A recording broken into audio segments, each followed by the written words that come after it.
દંડા વેઠવા પડે તો આજે જીવનમાં વધના દંડા ના ખાવા હોય. વધના મતલબ વધના ખાવા છે, એક્સ્ટ્રા ખાવશો તમે. કેમ ખાવશો? કે પોતાના કર્મોનો દોષ નહીં આવતા, પોતાની જાતના દોષ નહીં આવતા.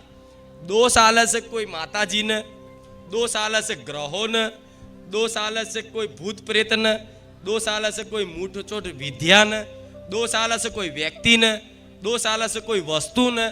પણ તમને કોઈ બી વસ્તુ હેરાન કરે છે, પરેશાન કરે છે, તમને એવું લાગે છે કે આ વ્યક્તિ કે આ માતા કે આ દેવ મને નડે છે, તો વ્યક્તિ નડતો હોય કે માતા નડતી હોય કે કોઈ ગ્રહો નડતા હોય, તો એ વ્યક્તિ માતા કે ગ્રહોમાં એ કોઈ વસ્તુ નડતી નહીં. તમને તમારા કર્મો જ નડે. એ ગમે તેને નિમિત્ત બનાવીને નડાવડાવે, એ કર્મનો સિદ્ધાંત છે. આ શું ખોટું? આ અસલી વાત છે. જેને ઉતરે એને જ ઉતરવાની છે. અસલી વાત છે, આ અસલી વાત છે. ઉતરે છે ને મગજમાં, એકદમ અસલી વાત છે.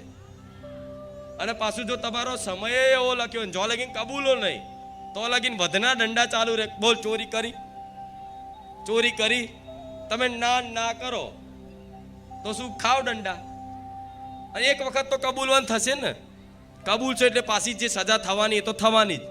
પણ વચ્ચે જીવનમાં એક્સ્ટ્રા દંડા ખાવાનો જો બંધ કરવું હોય તો માતાની આગળ જઈને એવું કબૂલવાનું કે માં, અત્યાર સુધી માં અમે બધી માતાઓના દોષ આલ્યા, બધી વ્યક્તિઓના દોષ આલ્યા, ફલાણાનો દોષ આલ્યો, ફલાણાનો દોષ આલ્યો, પણ માં આ મારા જીવનમાં દુઃખ પડવા પાછળનું કારણ મારા પોતાના સ્વયંના કર્મો છે. માં, એ કર્મના લીધે હું પીડું છું. આ કબૂલું છું તારી આગળ.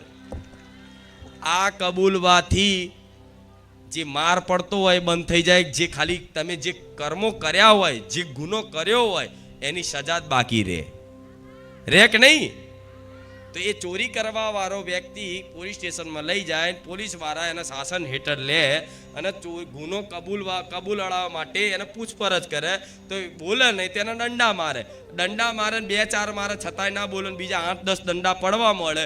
અને બરોબર મતલબ દંડા પડે ત્યારે એ વ્યક્તિ બોલી જાય કે હા મેં ચોરી કરી હતી. તો પછી એ ચોરી કરી એ પ્રમાણે એને જે ગુનો કર્યો પ્રમાણે એનો કેસ જાય કોર્ટમાં. ચો જાય કોર્ટમાં. અને કોર્ટમાં જાય તો પછી જજ સાહેબ જોવે કે ભાઈ આણે આ વસ્તુની ચોરી કરી તો એની આટલી સજા, જે પ્રમાણે ભારતીય સંવિધાનમાં લખેલું હોય એ પ્રમાણે એની સજા નક્કી થાય કે ભાઈ આણે આ વસ્તુની ચોરી કરી હતી તો આને 6 મહિનાની જેલ.